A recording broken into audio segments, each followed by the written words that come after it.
So real quick, I'm just going to show you a quick video of the installation of tint on a Mazda CX-5. So we just come over here.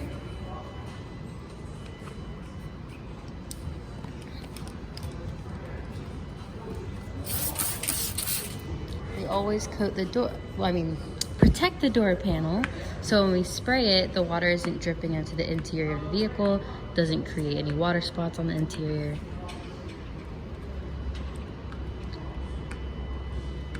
So as you probably know, window tint is applied on the inside of the window, but I'll show you before it's put on the inside.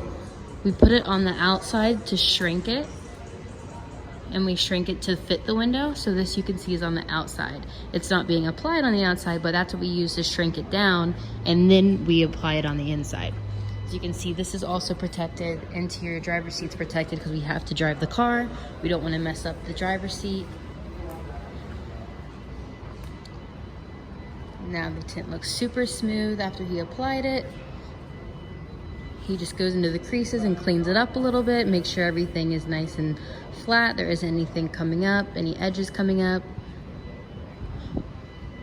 If you want your windows tinted, come check us out. Window Tints in Orlando, Florida. We can do this for your vehicle. It's summertime. You want that heat rejection, so come on by. Bye.